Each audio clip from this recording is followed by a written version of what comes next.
ಅಂತರಂಗ ವಿಶೇಷ ಕಾರ್ಯಕ್ರಮಕ್ಕೆ ಸ್ವಾಗತ. ನಾನು ಸೀಮಾ ಪೋನಡ್ಕ. ಕನ್ನಡ ಚಿತ್ರರಂಗದಲ್ಲಿ ಸದ್ದಿಲ್ಲದೆ ಸುದ್ದಿಗೆ ಬರ್ತಾ ಇರುವಂತಹ ಹುಡುಗ ಆರ್ಯನ್. ಈತ ದಕ್ಷಿಣ ಕನ್ನಡ ಜಿಲ್ಲೆಯ ಪುತ್ತೂರಿನ ಪ್ರತಿಭಾವಂತ ಯುವಕ. ಮನಸ್ಸಿದ್ರೆ ಮಾರ್ಗ ಅಂತ ಹೇಳುವಂತಹ ಆರ್ಯನ್ ಇಂದು ವಿಕಸನ ಸ್ಟುಡಿಯೋದಲ್ಲಿ ನಮ್ಮ ಜೊತೆಗೆ ಇದ್ದಾರೆ. ಕಾರ್ಯಕ್ರಮಕ್ಕೆ ಸ್ವಾಗತ ಸರ್. ನಮಸ್ತೆ. ನೀವು ಪುತ್ತೂರಿನಂತಹ ಪುಟ್ಟ ಊರಿನಿಂದ ಮಹಾನಗರಿಗೆ ಕಲಾ ಪ್ರಯಾಣವನ್ನು ಬೆಳೆಸಿರಿ. ಈ ಜರ್ನಿ ಹೇಗಿತ್ತು ಸರ್? ಈ ಜರ್ನಿ ಅಂತ ಅಂದರೆ ನಾನು ಬಾಲ್ಯದಿಂದಲೇ ನಾಟಕಗಳು, ಈ ಡ್ಯಾನ್ಸು ಈ ಥರ ಎಲ್ಲ ಶಾಲಾ ಕಾಲೇಜ್ಗಳಲ್ಲಿ ಮಾಡ್ತಾಯಿದ್ದೆ. ಬಿಟ್ಟರೆ ಫಿಲಮ್ದಂತ ಟಚ್ ಇರಲಿಲ್ಲ ಯಾವುದು. ಈ ಫಿಲಮ್ ನೋಡಿ ನಾನು ಒಬ್ಬ ನಟ ಆಗಬೇಕಂತ ಆಸೆ ಇತ್ತು. ಬಟ್ ನಮ್ಗೆ ಇಲ್ಲಿ ಅಷ್ಟೊಂದು ಸಪೋರ್ಟಿವ್ ಆಗಿ ಇರಲಿಲ್ಲ. ನಾನು ಬೆಳೆದಿರೋ ವಾತಾವರಣ ಆಗಲಿ ಅಥವಾ ನಾವು ಇದ್ದ ಪರಿಸರಗಳ ಇದಾಗಲಿ ಅದಕ್ಕೆ ಸಪೋರ್ಟಿವ್ ಆಗಿರಲಿಲ್ಲ. ಬಟ್ ಆಸೆ ಇತ್ತು, ನಾನು ನಟ ಆಗಬೇಕಂತ ಆಸೆ ಇತ್ತು. ಟ್ರೈ ಮಾಡ್ತಾಯಿದ್ದೆ, ನಾಟಕಗಳು ಆ ಥರ ಮಾಡ್ತಾಯಿದ್ದೆ. ಅದು ಬಿಟ್ಟರೆ ನಾನು ಕಾಲೇಜ್ ಡೇ ಅಲ್ಲಿರುವಾಗ ಒಂದು ಸಲ ಗ್ಲೋರಿಯಾ ಕಾಲೇಜ್ನಲ್ಲಿ ಒಂದು ಸಲ ಮಾಡೆಲ್ ಆಗಿ ಹೋಗಿದ್ದೆ ಅವ್ರ ಕಾಲೇಜಲ್ಲಿ.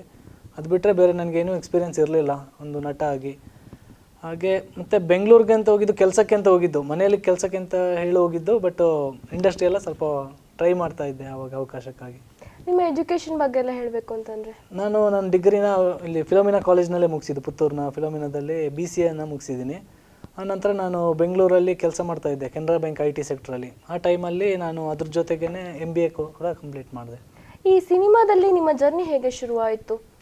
ಯಾವ ರೀತಿ ಆರಂಭ ಆಯಿತು? ಅಲ್ಲಿ ನೀವು ಇಟ್ಟಂಥ ಹೆಜ್ಜೆಗಳ ಬಗ್ಗೆ ಹೇಳಬೇಕು ಅಂತಂದರೆ, ಅದೇ ಬೆಂಗಳೂರಲ್ಲಿ ಅಂದರೆ ನಾನು ಗಾಂಧಿನಗರ ಅಂತ ಇದೆ ಬೆಂಗಳೂರಲ್ಲಿ. ಗಾಂಧಿನಗರ ಅಂದರೆ ಎಲ್ಲ ಸಿನಿಮಾಗಳ ಮೀಟಿಂಗ್ ಆಗಲಿ, ಎಲ್ಲ ಆಡಿಷನ್ಸ್ ಆಗಲಿ ನಡೆಯೋ ಒಂದು ಪ್ಲೇಸ್ ಅಂತ ಒಂದು ಜಾಗ ಅದು. ಎಲ್ಲರ ಥರ ನಾನು ಅಲ್ಲಿ ಹೋಗ್ತಿದ್ದೆ ಅವಕಾಶಕ್ಕಾಗಿ. ಅಲ್ಲಿ ಇಲ್ಲಿ ಅಲ್ದಾಡ್ತಿದ್ದೆ, ಎಲ್ಲೂ ಅವಕಾಶಗಳು ಸಿಗ್ತಾ ಇರಲಿಲ್ಲ. ಮತ್ತು ಅಲ್ಲಿರೋ ಕೆಲವು ಬ್ರೋಕರ್ಗಳಿರ್ತಾರೆ, ಅವರೇನಂದರೆ ಜಸ್ಟ್ ದುಡ್ಡು ಮಾಡಬೇಕಂತ ಅವ್ರ ಇಂಟೆನ್ಷನ್ ಆಗಿರುತ್ತೆ. ಅವ್ರೇನು ಹೇಳ್ತಿದ್ರು ಅಂದರೆ, ನೀನು ಹೀರೋ ಆಗ್ತೀಯಾ, ನೀನು ಇಷ್ಟಿಷ್ಟು ದುಡ್ಡು ಕೊಡು, ನಾನು ಹೀರೋ ಮಾಡ್ತೀನಿ ಅಂತ ಈ ಥರ ಆಸೆಗಳು ತೋರಿಸೋರು. ಬಿಟ್ಟರೆ ಸುಮ್ಮನೆ ದುಡ್ಡು ಮಾಡಿ ತುಂಬ ಜನರನ್ನ ಮೋಸ ಮಾಡೋರು ಅಲ್ಲಿ ತುಂಬ ಜನ ಇದ್ದಾರೆ. ಆ ಥರ ನನಗೂ ಒಬ್ಬರು ಅದೇ ಥರ ಬಂದು ಕೇಳಿದ್ರು, ನೀವು ನೋಡೋಕೆ ಚೆನ್ನಾಗಿದ್ದೀರಾ, ಹೀರೋ ಆಗ್ತೀರಾ, ನಾನು ಇನ್ನು ಹೀರೋ ಮಾಡ್ತೀನಿ, ಸುಮ್ಮನೆ ಆಸೆಗಳು ಹುಟ್ಟಿಸ್ತಾರೆ. ನಾನು ಅಂದ್ಕೊಂಡೆ, ನನಗೆ ದುಡ್ಡು ಕೊಟ್ಟು ಹೀರೋ ಆಗಬೇಕಾಗಿಲ್ಲ, ನನಗೆ ಆ ಥರ ಆಸೆಗಳು ಇರಲಿಲ್ಲ. ಹೀರೋ ಆಗೋ ಇದಂದರೆ ದುಡ್ಡು ಕೊಟ್ಟು ಹೀರೋ ಆಗಬೇಕು ಅಂತ. ಮತ್ತು ನನ್ನ ಮೈಂಡಲ್ಲಿ ಏನು ಬಂತು ಅಂದರೆ, ಓಕೆ, ಒಬ್ಬ ಹೀರೋ ಆಗಬೇಕಂದ್ರೆ ಅವ್ನು ದುಡ್ಡಿರಬೇಕು, ಅಥವಾ ದುಡ್ಡಿದ್ದವ್ರಿಗೆ ಮಾತ್ರ ಈ ಅವಕಾಶಗಳು, ಸಿನಿಮಾದಲ್ಲಿ ಅವಕಾಶಗಳು ಸಿಗೋದು, ನಮ್ಮಂಥವ್ರಿಗೆ ಆಗಲ್ಲ ಅಂತ ಅಂದ್ಕೊಂಡೆ. ಬಟ್ ಬೇಜಾರು ಮಾಡಿಲ್ಲ. ನಾನೇನು ಮಾಡಿದೆ, ನಾನು ಹೆಂಗೂ ಎಜುಕೇಷನ್ ಕಂಪ್ಲೀಟ್ ಮಾಡಿದ್ದೆ. ಸೊ ನಾನು ವರ್ಕ್ ಮಾಡ್ತಾಯಿದ್ದೆ. ಬಟ್ ವರ್ಕ್ ಮಾಡ್ತಾ ಇದ್ರೂ ಅದ್ರ ಜೊತೆಗೆ ಆ್ಯಕ್ಟಿಂಗ್ ಕ್ಲಾಸ್ ಹೋಗೋದಾಗಲಿ ಅಥವಾ ಡ್ಯಾನ್ಸ್ ಕಲಿಯೋದಾಗಲಿ ಇದನ್ನೆಲ್ಲ ಟಚ್ಚಲ್ಲಿ ಇಟ್ಕೊಂಡಿದ್ದೆ. ಸೊ ಅದೇನಾಯಿತು ಅಂದರೆ, ಆಕಸ್ಮಿಕವಾಗಿ ಮತ್ತೆ ನಾನು ಇಂಡಸ್ಟ್ರಿಗೆ ಬರೋ ಥರ ಆಯಿತು. ಈಗ ಶಾಲೆಗೆ ಹೋಗಬೇಕಾದ್ರೆ ಆಗಿರ್ಬೋದು, ಸಣ್ಣಗಿರ್ಬೇಕಾದ್ರೆ ಆಗಿರ್ಬೋದು, ನಾನು ಇಂಥ ಪೊಸಿಷನಿಗೆ ಹೋಗಬೇಕು, ನಾನು ಹೀಗಾಗಬೇಕು ಅಂತ ಹೇಳೋ ಒಂದು ಕನಸು ಇರ್ತದೆ. ನೀವು ಹಾಗೆ ಸಿನಿಮಾದಲ್ಲಿ ನಾನು ಹೀರೋ ಆಗಬೇಕು ಅಂತ ಹೇಳಿ ಕನಸೆಲ್ಲ ಕಂಡಿದ್ರ? ಖಂಡಿತವಾಗ್ಲೂ ಕನಸುಗಳಿತ್ತು. ಬಟ್ ಅದೇ ನಾನು ಆಗಲೇ ಹೇಳ್ದಂಗೆ ನಾವು ಬೆಳೆದಿರೋ ವಾತಾವರಣದಲ್ಲಿ ಅಷ್ಟೊಂದು ಸಪೋರ್ಟಿವ್ ಆಗಿರಲಿಲ್ಲ. ಡ್ಯಾಡಿ ಬೇರೆ ತುಂಬ ಸ್ಟ್ರಿಕ್ಟ್ ಆಗಿದ್ದರು. ಸೊ ನಾನು ಎಜುಕೇಷನ್ ಮಾಡುವಾಗ ನಾನು ಜಾಸ್ತಿ ಎಜುಕೇಷನ್ ಕಡೆನೇ ಕಾನ್ಸಂಟ್ರೇಷನ್ ಮಾಡ್ತಾಯಿದ್ದೆ. ಆಮೇಲೆ ಇಲ್ಲಿ ಎಜುಕೇಷನ್ ಕಂಪ್ಲೀಟ್ ಮಾಡಿ ಬೆಂಗಳೂರಿಗೆ ಹೋದ್ಮೇಲೆ ನಾನು ಇದೆಲ್ಲ ಆ್ಯಕ್ಟಿವಿಟಿ ಸ್ಟಾರ್ಟ್ ಮಾಡ್ಕೊಂಡೆ. ಶಾಲಾ ಕಾಲೇಜ್ಗಳಲ್ಲೆಲ್ಲ ನಿಮ್ಮ ಹೆಸರು ಸುನಿಲ್ ಅಂತ ಇತ್ತು ಅಂತ ಹೇಳಿ ಕೇಳಲ್ಪಟ್ಟೆ. ಆನಂತರ ಆರ್ಯನ್ ಅಂತ ಹೇಳಿ, ಲಕ್ಕಿ ಅಂತ ಹೇಳಿ ಚೇಂಜ್ ಮಾಡ್ಕೊಂಡ್ರೆ ಹೆಸರನ್ನು? ಲಕ್ಕಿ ಅಂತ ಅಲ್ಲ, ಆ್ಯಕ್ಚುಲಿ ನನ್ನ ಮೊದಲ ಫಿಲ್ಮ್ ಅಮೃತ ಅಂತ.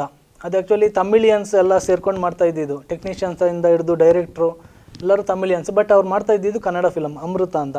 ಆಲ್ರೆಡಿ ಮುಹೂರ್ತ ಆಗಿ ಎಲ್ಲ ಸ್ಟಾರ್ಟ್ ಆಗಿತ್ತು. ಆ ಟೀಮಲ್ಲಿ ನನ್ನ ಟೀಮಲ್ಲಿ ತುಂಬ ಜನ ಸುನಿಲ್ ಅಂತ ತುಂಬ ಜನ ಇದ್ದರು. ಸೊ ಸುನಿಲ್ ಅಂತ ಕರೆದ್ರೆ ಎಲ್ಲರೂ ಹೋಗ್ತಿದ್ರು, ಯಾರನ್ನ ಕರಿತಿದ್ರು ಅಂತ ಗೊತ್ತಾಗ್ತಿರ್ಲಿಲ್ಲ. ಅದು ಅಲ್ಲದೆ ನನ್ನ ಕ್ಯಾರೆಕ್ಟರ್ ನೇಮಲ್ಲಿ ಆರ್ಯನ್ ಅಂತಲೇ ಇತ್ತು. ಸೊ ನನ್ನ ಕ್ಯಾರೆಕ್ಟ್ರಿಂದ ಹೆಸರಿಂದನೇ ಕರೆಯೋಕ್ಕೆ ಸ್ಟಾರ್ಟ್ ಮಾಡಿದ್ರು. ಸೊ ಅದೇ ಮುಂದಕ್ಕೆ ಹಂಗೆ ಕಂಟಿನ್ಯೂ ಆಗ್ತಾ ಹೋಯಿತು. ಅಲ್ಲ, ಒಂದು ರೀತಿಯಲ್ಲಿ ಲಕ್ಕಿ ಆಯಿತು ಅಂತ ಹೇಳ್ಬೋದು. ಹೌದು, ಒಂಥರ ಹಾಗೇನೆ. ಈಗ ಅಮೃತ ಅಂತ ಹೇಳೋದು ಫಸ್ಟ್ ಮೂವಿ ಅಂತ ಹೇಳಿದ್ರಿ. ಆ ನಂತರದ ಸಿನಿ ಜರ್ನಿ ಹೇಗಿತ್ತು ನಿಮ್ಮದು? ಆ್ಯಕ್ಚುಲಿ ನಾನು ಹೋದ ಕೂಡಲೇ ನನಗೆ ಇಂಡಸ್ಟ್ರಿನಲ್ಲಿ ಫಸ್ಟ್ ಅವಕಾಶ ಸಿಕ್ಕಿದ್ದು ರಾಧಿಕಾ ಶರ್ಮಾ ಅಂತ ಅವ್ರ ಕಡೆಯಿಂದ. ಏನಕ್ಕೆ ಅಂದರೆ, ನಾನು 2014ರಲ್ಲಿ ಬ್ಯೂಟಿ ವಿತ್ ಟ್ಯಾಲೆಂಟ್ ಅಂತ ಒಂದು ಮಾಡಲಿಂಗ್ ಇವೆಂಟ್ ಅಟೆಂಡ್ ಮಾಡಿದ್ದೆ ಬೆಂಗಳೂರಿನಲ್ಲಿ. ಸೊ ಅದರಲ್ಲಿ ನನಗೆ ಮಿಸ್ಟರ್ ಪರ್ಫೆಕ್ಟ್ ಅಂತ ಒಂದು ಅವಾರ್ಡ್ ಕೂಡ ಸಿಕ್ಕಿತ್ತು. ಅವಾರ್ಡ್ ಸಿಕ್ತು. ನಂತರ ನಾನು ಗ್ರೀನ್ ರೂಮಲ್ಲಿ ಎಲ್ಲ ಮೇಕಪ್ ರಿಮೂವ್ ಮಾಡ್ತಾಯಿದ್ದೆ. ಒಬ್ಬರು ರಾಧಿಕಾ ಶರ್ಮಾ ಅಂತ ಬಂದರು. ಅವ್ರು ಬಂದು ಮಾತಾಡ್ಸಿದ್ರು, ಕಂಗ್ರಾಟ್ಸ್, ವಿನ್ ಆಗಿದ್ದೀರಾ, ಸೊ ನೀವು ನೆಕ್ಸ್ಟ್ ಏನು ಮಾಡಬೇಕು ಅಂತ ಅಂದಿದ್ದೀರಾ ಅಂತ. ಆ್ಯಕ್ಚುಲಿ ನಾನು ಆ್ಯಕ್ಟರ್ ಆಗಬೇಕಂತ ನನಗೆ ಆಸೆ ಇದೆ, ಬಟ್ ನನಗೆ ಅವಕಾಶಗಳು ಸಿಗ್ತಾ ಇರಲಿಲ್ಲ. ಹೀಗೆ ಒಂದು ಪಾರ್ಟಿಸಿಪೇಟ್ ಮಾಡಿದೆ ಅಂತ ಹೇಳಿದೆ. ಅವರು ನನಗೊಬ್ಬರು ಡೈರೆಕ್ಟ್ರನ್ನ ಪರಿಚಯ ಮಾಡಿಕೊಟ್ರು, ಹೋಗಿ ಅಲ್ಲಿ ಆಡಿಷನ್ ಅಟೆಂಡ್ ಮಾಡಿ ಅಂತ. ಹೋಗಿ ಆಡಿಷನ್ ಅಟೆಂಡ್ ಮಾಡಿದೆ. ಆಡಿಷನಲ್ಲಿ ಸೆಲೆಕ್ಟ್ ಆದೆ, ಅಮೃತ ಅನ್ನೋ ಫಿಲಮ್ಗೆ ಸೆಲೆಕ್ಟ್ ಆದೆ. ಬಟ್ ನನಗೆ ಅವಾಗ ಅನಿಸ್ತು, ಇಷ್ಟು ಈಸಿಯಲ್ಲಿ ಸಿಕ್ಬಿಡ್ತಲ್ಲ, ನಾನು ಹೀರೋ ಆಗಿಬಿಟ್ಟೆ ಅಂತ ನನಗೊಂದು ಖುಷಿ ಇತ್ತು. TV9 ಪ್ರೋಗ್ರಾಮ್ ಬಂತು, ಮನೆಯಲ್ಲೂ ಅಷ್ಟೇ, ಹೀರೋ ಆಗ್ತಿದೆ ಅಂತ ಏನೋ ಖುಷಿ. ನನಗೂ ಆಯಿತು, ಒಂದು ಸಲ ಸಿಕ್ತಲ್ಲ, ನಾನು ಅಂದ್ಕೊಂಡಿದ್ದು ರೀಚ್ ಆದೆ ಅಂತ ಅಂದ್ಕೊಂಡೆ. ಬಟ್ ಏನಾಯಿತು ಅಂದರೆ, ಆ ಫಿಲಮ್ ಅರ್ಧಕ್ಕೆ ನಿಂತೋಗ್ಬಿಡ್ತು. ಸ್ವಲ್ಪ ಪ್ರೊಡ್ಯೂಸರ್ ಮತ್ತು ಡೈರೆಕ್ಟರ್ ಇಶ್ಯೂಸಿಂದ ಫಿಲಮ್ ಅರ್ಧಕ್ಕೆ ನಿಂತೋಯ್ತು. ಅದಾದ ನಂತರ ನನಗೆ ಈ ಕಡೆ ಕೆಲಸನೂ ಇಲ್ಲ, ಈ ಕಡೆ ಚಾನ್ಸು ಇಲ್ಲ, ಆ ಥರ ಆಯಿತು. ಬಟ್ ನಾನೇನು ಮಾಡಿದೆ ಅಂದರೆ ಆವಾಗ ಪಾರ್ಟ್ ಟೈಮ್ ವರ್ಕಲ್ಲಿ ಮಾಡ್ತಾಯಿದ್ದೆ. ಪಾರ್ಟ್ ಟೈಮ್ ಮಾಡಿಕೊಂಡು ಇಂಡಸ್ಟ್ರಿನಲ್ಲಿ ಓಡಾಡ್ತಿದ್ದೆ, ಅವಕಾಶಗಳಿಗೆ ಓಡಾಡ್ತಿದ್ದೆ. ಆಡಿಷನ್ಸ್ ಒಂದು 100-150 ಆಡಿಷನ್ಸ್ ಅಟೆಂಡ್ ಮಾಡಿದ್ದೀನಿ. ಸಣ್ಣ ಪುಟ್ಟ ಪಾತ್ರಗಳು ಮಾಡ್ತಾಯಿದ್ದೆ. ಸಿದ್ಧಾರ್ಥ, ಮಸ್ತ್ ಮೊಹಬ್ಬತ್, ಮೇಲ್ಕೋಟೆ ಮಂಜ, ಉಪ್ಪಿಟ್ಟು, ಐರಾವತ, ವಿಜಯಾದಿತ್ಯ, ಮತ್ತು ರೀಸೆಂಟಾಗಿ ಯಾನ ಅಂತ ಬಂತು. ಮತ್ತು ನಮ್ಮ ಪುತ್ತೂರಲ್ಲಿ ಶೂಟಿಂಗ್ ಆಗಿರೋ ಪೆನ್ಸಿಲ್ ಬಾಕ್ಸ್ ಆಗಿರಲಿ ಅಥವಾ ಗಂಧದ ಕುಡಿ, ಈ ಫಿಲಮ್ಗಳೆಲ್ಲ ಸಣ್ಣ ಪುಟ್ಟ ಪಾತ್ರಗಳು ಮಾಡ್ತಾಯಿದ್ದೆ. ಬಟ್ ಆಡಿಷನ್ಸ್ನ ಅಟೆಂಡ್ ಮಾಡ್ತಾಯಿದ್ದೆ, ಜೊತೆಲಿ ವರ್ಕು ಕೂಡ ಮಾಡ್ತಾಯಿದ್ದೆ. ಸೊ ಇದರಿಂದ ನನಗೆ ಒಂದು ಫಿಲಮಲ್ಲಿ ವೇಷಧಾರಿ ಅನ್ನೋ ಫಿಲಮಲ್ಲಿ ಹೀರೋ ಆಗಿ ಸಿಗ್ತೀವಿ.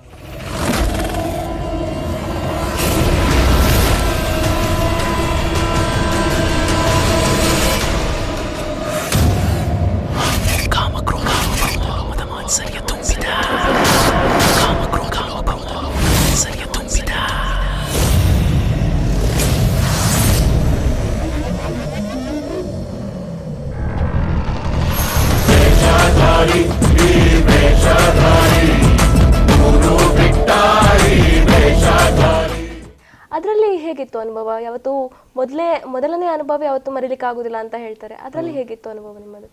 ಅನುಭವ ಅನ್ನೋದಕ್ಕಿಂತ ಆ್ಯಕ್ಚುಲಿ ನಾನು ಆಲ್ರೆಡಿ ಸಣ್ಣ ಪುಟ್ಟ ಪಾತ್ರಗಳೆಲ್ಲ ಮಾಡಿರೋದ್ರಿಂದ ನನಗೆ ಕ್ಯಾಮರಾ ಫೇಸಿಂಗ್ ಆಗಲಿ ಅದೇನು ಭಯ ಇರಲಿಲ್ಲ. ಮತ್ತು ಇನ್ನೊಂದೇನೆಂದರೆ ಆ ಕ್ಯಾರೆಕ್ಟ್ರು ನನ್ನ ಕ್ಯಾರೆಕ್ಟ್ರಿಗೆ ಸೂಟ್ ಆಗೋ ಥರ ಇತ್ತು. ಸೊ ನನಗೆ ಜಾಸ್ತಿ ಇನ್ವಾಲ್ವ್ಮೆಂಟ್ ಆಗಬೇಕಂತ ಅನಿಸಿಲ್ಲ. ಮತ್ತು ನಮ್ಮ ಡೈರೆಕ್ಟ್ರ್ ಆಗಲಿ ಅವರೆಲ್ಲ ನನಗೆ ತುಂಬ ಸಪೋರ್ಟ್ ಮಾಡಿದ್ರು. ಸೊ ಅದೊಂದು ಕಾದಂಬರಿ ಆಧಾರಿತ ಚಿತ್ರ ಆಗಿರೋದ್ರಿಂದ ನನಗೆ ತುಂಬ ಖುಷಿ ಆಯಿತು. ನನ್ನ first film as A hero ಆಗಿ ಮಾಡ್ತಾ ಇರೋದೊಂದು ಕನ್ನಡ ಸಾಹಿತ್ಯಕ್ಕೆ ಸಂಬಂಧಪಟ್ಟಿರೋ ಒಂದು ಫಿಲಮ್ ಅಂತ ತುಂಬ ಖುಷಿ ಆಯಿತು. ಆನಂತರ ನೀವು ಯಾವುದೋ ಒಂದು ಸಿನಿಮಾಕ್ಕೆ ಬೇಕಾಗಿ ಒಂದು ಶವದ ಪಾತ್ರ ಮಾಡಿದ್ರಿ, ಅದರಲ್ಲಿ ನೀವು ಜೀವಂತ ಸಮಾಧಿ ಕೂಡ ಆಗಬೇಕಾಗಿ ಬಂತು ಅಂತ ಹೇಳಿ, ಆ ಅನುಭವ ಹೇಗಿತ್ತು? ಅದು ಏನು ಕತೆ ಏನದ್ರದ್ದು ಅಂತ? ಆ್ಯಕ್ಚುಲಿ ಅದು ಪ್ರಾಜೆಕ್ಟ್ ಹೆಸರು ಬಂದು ಭ್ರಮೆ ಅಂತ. ನಾನು ಅದರಲ್ಲಿ ಇನ್ನೊಂದು ಹೀರೋ ರೋಲ್ ಮಾಡ್ತಾ ಇದ್ದೆ. ನೈಟ್ ಶೂಟಿಂಗ್ ಆಗ್ತಾ ಇತ್ತು. ಒಂದು 12:30 1 o'clockವರೆಗೂ ನಮ್ಮ ಶೂಟಿಂಗ್ ನಡೀತಾನೆ ಇತ್ತು ಆ ಟೈಮಲ್ಲಿ. ಅದೊಂದು ಹಾರರ್ ಬೇಸ್ಡ್ ಸಬ್ಜೆಕ್ಟ್ ಅದು. ಅಲ್ಲಿ ಏನಾಗಿತ್ತು ಅಂದರೆ ಒಂದು ಡೆಡ್ ಬಾಡಿ ಒಂದು ಕ್ಯಾರೆಕ್ಟರ್ ಮಾಡಬೇಕಾಗಿತ್ತು. ಅಲ್ಲಿ ಗುಂಡಿ ಎಲ್ಲ ತೋಡಿದ್ರು, ಅಲ್ಲೊಬ್ಬರು ಕ್ಯಾರೆಕ್ಟರ್ ಬರಬೇಕಾಗಿತ್ತು ಆ ದಿನ. ಬಟ್ ಅವರು ಆ ದಿನ ಬಂದಿಲ್ಲ. ಬಟ್ ಆ ಟೀಮಲ್ಲಿರೋರಿಗೆ ಡೈರೆಕ್ಟ್ ರಿಕ್ವೆಸ್ಟ್ ಮಾಡ್ತಾಯಿದ್ರು, ಯಾರಾದ್ರು ಮಾಡಿ ಇದು ಚೆನ್ನಾಗಿರುತ್ತೆ, ಮಾಡಿ ನಾವೆಲ್ಲ ಇದ್ದೀವಿ, ಹೆದರ್ಕೋಬೇಡಿ ಅಂತ. ಬಟ್ ಯಾರು ಆ ಕ್ಯಾರೆಕ್ಟರ್ ಮಾಡೋಕ್ಕೆ ಮುಂದೆ ಬರಲಿಲ್ಲ.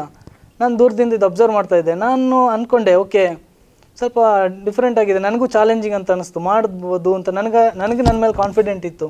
ಏನಕ್ಕೆ ಅಂದರೆ ನಾನು ಸ್ವಿಮ್ಮಿಂಗ್ ಮಾಡ್ತಿದ್ದೆ. ಸ್ವಿಮ್ಮಿಂಗಲ್ಲಿ ನನಗೆ ಬ್ರೀದಿಂಗ್ ಕಂಟ್ರೋಲ್ ಇರೋದ್ರಿಂದ ನನಗೆ ಇಲ್ಲೂ ಓಕೆ ನಾನು ಇಷ್ಟಿಷ್ಟು ನಿಮಿಷ ನಾನು ಬ್ರೀತ್ ಕಂಟ್ರೋಲ್ ಮಾಡ್ಕೋಬೋದು ಅಂತ ನನ್ನ ಮೇಲೆ ಕಾನ್ಫಿಡೆಂಟ್ ಇತ್ತು. ಹೋದೆ ಡೈರೆಕ್ಟ್ರ್ ಹತ್ರ ಹೋಗಿ ಮಾತಾಡಿದೆ, ಸರ್ ಇದು ನಾನೇ ಮಾಡ್ತೀನಿ ಸರ್ ಈ ಕ್ಯಾರೆಕ್ಟ್ರು ಅಂತ. ಬೇಡ ನೀವು ಮಾಡಬೇಡಿ, ನಿಮ್ಗೆ ಬೇರೆ ಕ್ಯಾರೆಕ್ಟರ್ ಇದೆ, ಯಾಕೆ ಈ ಥರ ರಿಸ್ಕ್ ತಗೋಬೇಡಿ ಅಂತ. ಇಲ್ಲ ಸರ್ ನನಗೆ ನನ್ನ ಮೇಲೆ ನಂಬಿಕೆ ಇದೆ, ನಾನು ಮಾಡ್ತೀನಿ ಸರ್. ಹೆಂಗೂ ಫೇಸ್ ಏನು ಕಾಣಲ್ಲ, ಸೊ ಯಾರು ಮಾಡಿದ್ರು ಗೊತ್ತಾಗಲ್ಲ, ಯಾರು ಮಾಡೋಕ್ಕೂ ಮುಂದೆ ಬರ್ತಾಯಿಲ್ಲ, ನಾನೇ ಮಾಡ್ತೀನಿ ಸರ್ ಅಂದೆ. ಕೊನೆಗೆ ಅವ್ರು ಒಪ್ಕೊಂಡ್ರು. ನಂತರ ಫುಲ್ಲು ಬಾಡಿನ ಡೆಡ್ ಬಾಡಿ ಥರ ಫುಲ್ ಕಟ್ಬಿಟ್ಟು ಮಂಡಲ್ಲಿ ಮುಚ್ಚಿದ ಮೇಲೆ ಫುಲ್ಲು 1 ನಿಮಿಷ ಆ ಥರನೇ ಇರಬೇಕಾಗಿತ್ತು. ಕ್ಯಾಮರಾ ಈ ಕಡೆ ಪ್ಯಾನ್ ಮಾಡ್ಕೊಂಡು ಬರ್ತಾರೆ, ಆ್ಯಕ್ಷನ್ ಕೂಡಲೇ ನಾನು ಹೇಳಬೇಕಾಗಿತ್ತು. ಸೊ ಅದೊಂದು ಹೊಸ ಎಕ್ಸ್ಪೀರಿಯೆನ್ಸ್, ನನಗೆ ತುಂಬ ಖುಷಿ ಆಯಿತು ಆ ಎಕ್ಸ್ಪೀರಿಯೆನ್ಸ್. ನೀವೇ ಹೇಳಿದಾಗೆ ಗಾಡ್ ಫಾದರ್ ಇಲ್ಲದೆ ಸಿನಿಮಾಕ್ಕೆ ಎಂಟ್ರಿ ಕೊಟ್ರಿ ಅಂತ. ಸುಲಭದ ಮಾತೇನಲ್ಲ ಅದು, ಗಾಡ್ ಫಾದರ್ ಇಲ್ಲದೇನೆ ಸಿನಿಮಾಕ್ಕೆ ಎಂಟ್ರಿ ಕೊಡೋದು. ಹೇಗೆ ಸುಗಮಗೊಳಿಸಿಕೊಂಡ್ರಿ ನಿಮ್ಮ ದಾರಿಯನ್ನು? ಅದೇ ನಾನು ಹೇಳ್ತಿದ್ದಂಗೆ ನಾನು ಸಣ್ಣ ಪುಟ್ಟ ಪಾತ್ರಗಳು ಮಾಡ್ತಾಯಿದ್ದೆ, ನಾಟಕಗಳು ಅಥವಾ ನಾನು ಡ್ಯಾನ್ಸ್ ಕಲ್ತಿರೋದಾಗಲಿ, ಇದ್ರ ಜೊತೆಗೇ ನಾನು ಆಡಿಷನ್ಸ್ ಅಟೆಂಡ್ ಮಾಡ್ತಾಯಿದ್ದೆ. ಸೊ ನಮಗೆಲ್ಲ ಸಪೋರ್ಟ್ ಇಲ್ಲದೆ ಇರೋದ್ರಿಂದ ಅಥವಾ ಬ್ಯಾಕ್ಗ್ರೌಂಡು ಇದಾಗಲಿ ಅಥವಾ ಗಾಡ್ ಫಾದರ್ಸ್ಗಳು ಇಲ್ಲದೆ ಇರೋದ್ರಿಂದ ನಮಗೆ ಆಡಿಷನ್ಸೇ ನಮಗೊಂದು ಸಿನಿಮಾಗೆ ದಾರಿ ಅಂತ ಹೇಳ್ಬೋದು. ಆಡಿಷನ್ ಅಟೆಂಡ್ ಮಾಡ್ತಾಯಿದ್ದೆ. ನಾನು ಸೆಲೆಕ್ಟ್ ಆಗ್ತೀನೋ ಬಿಡ್ತೀನೋ ಅದು ಗೊತ್ತಿಲ್ಲ, ಬಟ್ ನನ್ನ ಪ್ರಯತ್ನ ನಾನು ಮಾಡ್ತಾನೆ ಇದ್ದೆ. ಕೊನೆಗೆ ಒಂದು ಅವಕಾಶಗಳು ಸಿಗ್ತಾ ಹೋಯಿತು. ನಿಮಗೆ ಯಾರು ರೋಲ್ ಮಾಡೆಲ್ ಸಿನಿಮಾ ವಿಚಾರಕ್ಕೆ ಬಂದರೆ? ನಾನು ವಿಷ್ಣುವರ್ಧನ್ ಹಾಗೂ ಉಪೇಂದ್ರ ಅವ್ರ ಫ್ಯಾನು. ವಿಷ್ಣುವರ್ಧನ್ ಫಿಲಮ್ಗಳನ್ನ ನಾನು ಮೊದಲಿಂದನೇ ನೋಡ್ಕೊಂಡು ಬೆಳೆದವನು. ಚಿಕ್ಕ ವಯಸ್ಸಿಂದನೇ ನಾನು ಅವ್ರ ಫಿಲಮ್ಗಳನ್ನೇ ಜಾಸ್ತಿ ನೋಡ್ಕೊಂಡು ಬೆಳೆದವನು. ಹಾಗೆ ಡೈರೆಕ್ಷನ್ ವಿಷಯಕ್ಕೆ ಬಂದರೆ ನಾನು ಉಪ್ಪಿ ಸರ್ ಅವ್ರ ಫ್ಯಾನು. ಯಾಕಂದರೆ ಅವರು ರಿಯಾಲಿಟಿನ ಅದನ್ನ ತೆರೆ ಮೇಲೆ ತರೋ ರೀತಿ ನಂಗೆ ತುಂಬ ಇಷ್ಟ. ಅಂದರೆ ಡೈರೆಕ್ಟಾಗಿ ಅವ್ರನ್ನ ಹೇಳೋ ರೀತಿ ಆಗಲಿ ನನಗೆ ತುಂಬ ಇಷ್ಟ ಅವ್ರ ಡೈರೆಕ್ಷನ್. ನಿಮ್ಮ ಫೇವ್ರೆಟ್ ಫಿಲ್ಮ್ ಯಾವುದು ಸರ್? ನನ್ನ ಫೇವ್ರೆಟ್ ಫಿಲಮು ಆ ಥರ ಇಲ್ಲ, ತುಂಬ ಫಿಲಮ್ಸ್ ಇದ್ದಾವೆ, ಬಟ್ ವಿಷ್ಣುವರ್ಧನ್ ಅಂತ ಹೇಳ್ಬೋದು. ಯಾವುದು ಡೈರೆಕ್ಷನ್ ಬಗ್ಗೆ ಹೇಳಿದ್ರಿ, ನಿಮಗೆ ಡೈರೆಕ್ಷನ್ ಯಾಕೆ ಇಷ್ಟ ಆಯಿತು? ಯಾಕೆ ನಾನು ಕೂಡ ಡೈರೆಕ್ಟರ್ ಆಗಬೇಕು ಅಂತ ಹೇಳಿ ಅನ್ನಿಸ್ತು? ಯಾಕಂತ ಹೇಳಿದ್ರೆ ಇತ್ತೀಚೆಗೆ ಒಂದು ತುಳು ಆಲ್ಬಮ್ ಸಾಂಗನ್ನು ಕೂಡ ನಿಮ್ಮ ಡೈರೆಕ್ಷನಲ್ಲಿ ಚಿತ್ರೀಕರಣ ಮಾಡಿದ್ದೀರಾ, ರಿಲೀಸ್ ಕೂಡ ಆಗಿದೆ. ಡೈರೆಕ್ಷನ್ ಯಾಕೆ ಇಷ್ಟ ಆಯಿತು ನಿಮಗೆ? ಆ್ಯಕ್ಚುಲಿ ಡೈರೆಕ್ಷನ್ ಏನಕ್ಕೆ ಇಷ್ಟ ಆಯಿತು ಅಂದರೆ, ಒಬ್ಬ ನಟ ಆದವನಿಗೆ ಡೈರೆಕ್ಷನ್ ಬಗ್ಗೆ ನಾಲೆಜ್ ಇದ್ದರೆ ತುಂಬ ಒಳ್ಳೆಯದು ಅಂತ ಹೇಳ್ತೀನಿ. ಏನಕ್ಕೆ ಅಂದರೆ ಅವ್ನು ಕ್ಯಾಮರಾ ಅಟೆಂಡ್ ಮಾಡೋ ರೀತಿ ಆಗಲಿ ಅಥವಾ ಡೈರೆಕ್ಟರ್ ಮೆಂಟಾಲಿಟಿ ತಿಳ್ಕೊಂಡ್ರೆ ಅವನು ಆ್ಯಕ್ಟ್ ಮಾಡೋಕ್ಕೆ ಇನ್ನೂ ಈಸಿ ಆಗುತ್ತೆ. ಸೊ ನಾನು ಅಬ್ಸರ್ವ್ ಮಾಡ್ತಾಯಿದ್ದೆ, ನಾನು ಶೂಟಿಂಗಲ್ಲಿ ಬರೀ ನಟ ಆಗಿದ್ರು ಅಲ್ಲಿ ಡೈರೆಕ್ಷನ್ ಡಿಪಾರ್ಟ್ಮೆಂಟಲ್ಲಿ ಹುಡುಗರು ಏನು ಮಾಡ್ತಾರೆ ಅಥವಾ ಡೈರೆಕ್ಟ್ರ್ ಯಾವ ಥರ ಎಲ್ಲ ವರ್ಕ್ ಮಾಡ್ತಾರೆ ಎಲ್ಲನೂ ಅಬ್ಸರ್ವ್ ಮಾಡ್ತಾನೆ ಇದ್ದೆ. ಸೊ ಅದನ್ನ ನಾನು ಒಂದು ಸಲ ಟ್ರೈ ಮಾಡೋಣ ಅಂತ ಅನಿಸ್ತು. ಹೇಗೋ ನಮ್ಮದೇ ಒಂದು ಟೀಮ್ ಮಾಡಿರೋದ್ರಿಂದ ನಾವು ಒಂದು ಸಲ ಟ್ರೈ ಮಾಡೋಣ ಅಂತ ಅನಿಸ್ತು. ಸೊ ಎಲ್ಲ ಟೀಮ್ ಅವ್ರು ಕೂಡ ತುಂಬ ಸಪೋರ್ಟ್ ಮಾಡಿದ್ರು. ನನಗೂ ಕಾನ್ಫಿಡೆಂಟ್ ಇತ್ತು, ಓಕೆ ಮಾಡ್ಬೋದು ಅಂತ ಅನಿಸ್ತು. ಹಾಗೆ ಟ್ರೈ ಮಾಡಿದೆ. ನೀವು ತಮಿಳು ಆಲ್ಬಮ್ ಸಾಂಗಲ್ಲಿ ಕೂಡ ಆ್ಯಕ್ಟ್ ಮಾಡಿದ್ದೀರಾ. ಅಲ್ಲಿಯ ಅನುಭವ ಹೇಗಿತ್ತು? ಅಷ್ಟು ಮಾತ್ರ ಅಲ್ಲ, ನೀವು ಬೇರೆ ಬೇರೆ ಭಾಷೆಗಳನ್ನು ಕೂಡ ಮಾತಾಡ್ತೀರಿ ಅಂತ ಕೇಳಿದ್ವಿ. ಅದ್ರ ಬಗ್ಗೆ ತಮಿಳು ಆಲ್ಬಮ್ ಸಾಂಗ್ ಬಂದು ನಮ್ಮ ಗಣೇಶ್ ಅಂತ ಅವರು ಡೈರೆಕ್ಟ್ರು, ಅವರು ಒಂದು ಆಲ್ಬಮ್ ಸಾಂಗ್ ಮಾಡ್ತೀನಿ ಬನ್ನಿ ಅಂತ ಇನ್ವೈಟ್ ಮಾಡಿದರು. ನಾನು ಹೇಗಪ್ಪ ನನಗೆ ತಮಿಳು ಅಷ್ಟೊಂದು ಫ್ಲೂಯೆಂಟ್ ಆಗಿಲ್ಲ, ಹೇಗೆ ಮಾಡೋದು ಅಂತ ಅಂದ್ಕೊಂಡೆ. ಬಟ್ ಅವ್ರು ಸೀಕ್ವೆನ್ಸ್ ಹೇಳಿದ್ರು. ಅದು ಮಾಂಟೇಜ್ ಸಾಂಗ್ ಆಗಿರೋದ್ರಿಂದ ನನಗೆ ಜಾಸ್ತಿ ಪರ್ಫಾರ್ಮೆನ್ಸ್ಗೆ ಓರಿಯೆಂಟೆಡ್ ಅದು ಕಾನ್ಸೆಪ್ಟ್ ಆಗಿತ್ತು. ಸೊ ನನಗೆ ಅಲ್ಲೇನು ಟಫ್ ಅಂತ ಅನಿಸಿಲ್ಲ. ನಾರ್ಮಲ್ ಆ್ಯಕ್ಟಿಂಗ್ ಅಂದರೆ ಆ್ಯಕ್ಟಿಂಗಿಗೆ ಭಾಷೆ ಅಂತ ಇಲ್ಲ, ಯಾವುದೇ ಭಾಷೆನಲ್ಲಾದರೂ ನೀವು ಮಾಡೋದು ಆ್ಯಕ್ಟಿಂಗ್ ಒಂದೇ ತಾನೆ. ಸೊ ನನಗೆ ಆ್ಯಕ್ಟಿಂಗಲ್ಲಿ ಏನು ತೊಂದರೆ ಅಂತ ಅನಿಸಿಲ್ಲ. ಮತ್ತು ಟೀಮು ಅಷ್ಟೇ ತುಂಬ ಸಪೋರ್ಟಿವ್ ಆಗಿದ್ದರು, ಏನೂ ತೊಂದರೆ ಆಗಿಲ್ಲ. ಮತ್ತು ಭಾಷೆಗಳು ಕಲ್ತಿರೋದು ನಾನು ಫಿಲಮ್ಸ್ಗಳು ನೋಡ್ತಿದ್ದೆ, ಕನ್ನಡ ಫಿಲಮ್ ಅಂತಲ್ಲ ಎಲ್ಲ ಭಾಷೆ ಫಿಲಮ್ಗಳು ನೋಡ್ತಿದ್ದೆ.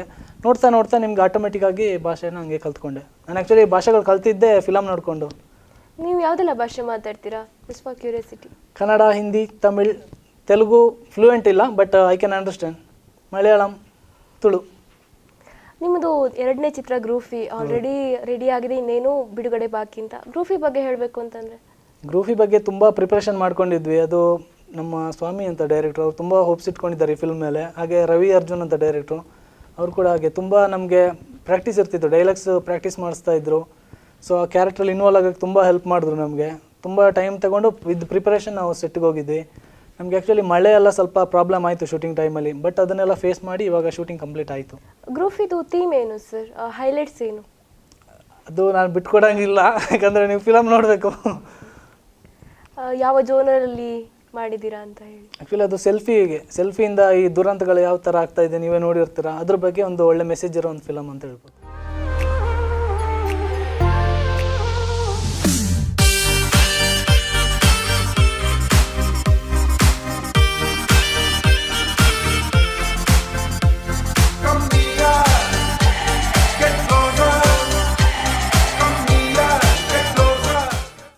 ನೀವು ನಾಟಕ ತಂಡಗಳಲ್ಲಿ ಕೂಡ ಸಕ್ರಿಯವಾಗಿ ಭಾಗವಹಿಸ್ತಾ ಇದ್ದವರು ಅಂತ.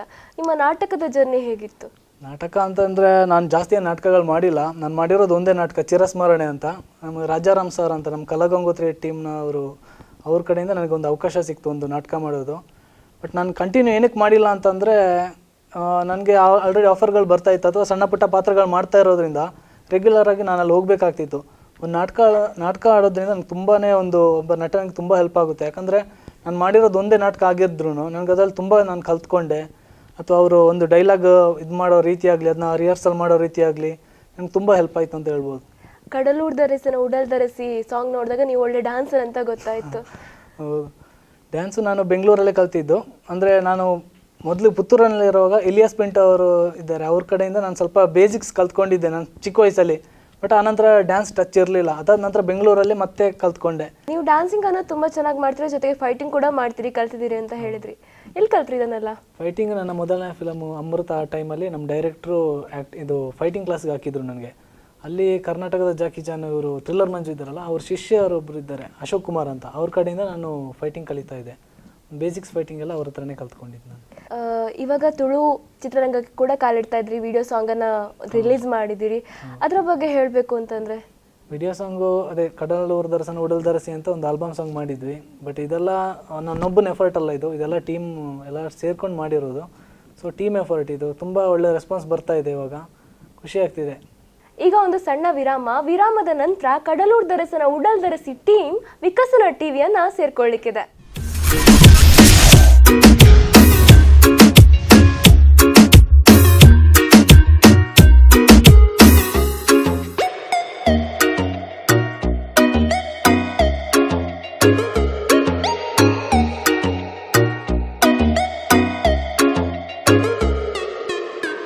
என்ன அரசி என்ன வடத்தி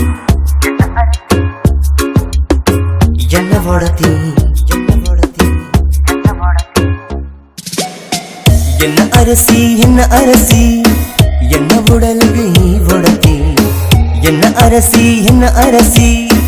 என்ன உடலுக்கு வடத்தி ನಿನ್ನ ಪಿರವುಡೆಯಾನು ಬನ್ನಾಗ ತಿರುಗುದೆ ತೂನಾಗ ನಿನ್ನ ಪಿರವುಡೆಯಾನು ಬನ್ನಾಗ ತಿರುಗುದೆ ತೂನಾಗ ಮನಸ್ಸಾಂದೆ ನಿನ್ನ ಮಿತ್ತು ಸೋತು ಪೋಯೆ ನಿನ್ನ ತೂದು ವಿರಾಮದ ನಂತರ ಅಂತರಂಗ ವಿಶೇಷ ಕಾರ್ಯಕ್ರಮಕ್ಕೆ ಮತ್ತೆ ಸ್ವಾಗತ. ಇದೀಗ ನಮ್ಮ ಜೊತೆ ಕಡಲೂರ್ ದರಸನ ಉಡಲ್ ದರಸಿ ಅಂತ ಹೇಳುವ ತುಳು ಆಲ್ಬಮ್ ಸಾಂಗ್ನ ಕಲಾವಿದರು ಸೇರ್ಕೊಂಡಿದ್ದಾರೆ. ಆರ್ಯನ್ ಅವ್ರು ನಮ್ಮ ಜೊತೆ ಇದ್ದಾರೆ, ಅದೇ ರೀತಿ ಮಣಿಕಂಠ್ ಸಿಂಹವನ ಅವ್ರು ನಮ್ಮ ಜೊತೆ ಇದ್ದಾರೆ, ಯತೀಶ್ ಕುಲಾಲ್ ಬೆಟ್ಟಂಪಾಡಿ ಅವರು ಕೂಡ ನಮ್ಮ ಜೊತೆ ಇದ್ದಾರೆ. ಕಾರ್ಯಕ್ರಮಕ್ಕೆ ಸ್ವಾಗತ ಸರ್.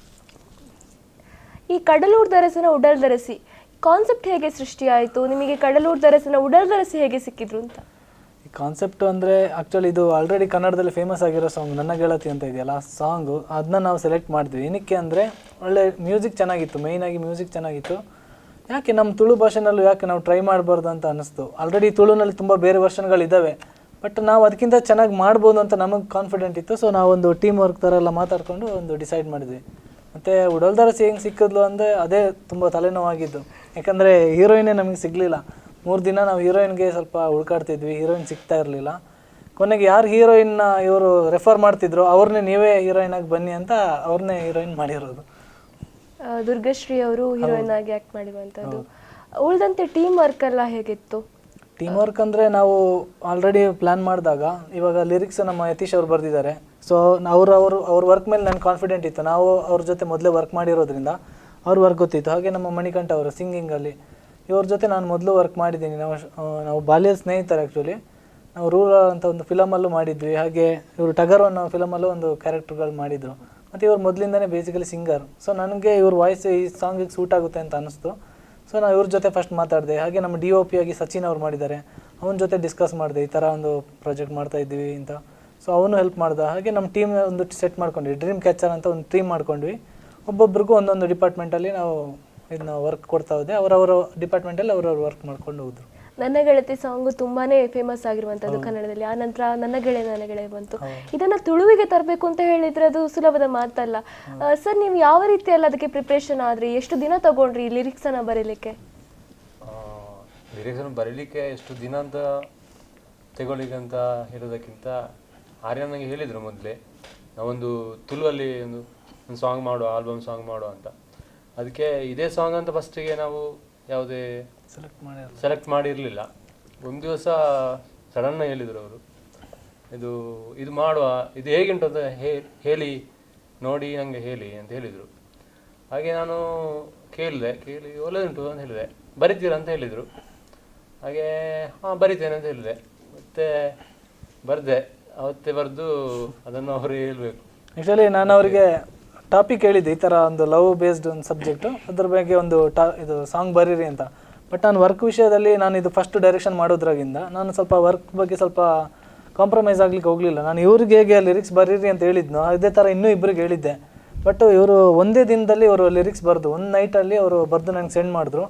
ನನಗೆ ಆ್ಯಕ್ಚುಲಿ ಇವ್ರ ಲಿರಿಕ್ಸ್ ಇಷ್ಟ ಆಯಿತು. ಬಟ್ ಆದರೂ ಆಪ್ಷನಲ್ಲಿ ಇಟ್ಕೊಂಡಿದ್ದೆ, ಯಾಕಂದರೆ ಇನ್ನೂ ಬೆಟರ್ ವರ್ಷನ್ ತೆಗಿಬೋದು ಅಂತ ಅನ್ನಿಸ್ತು.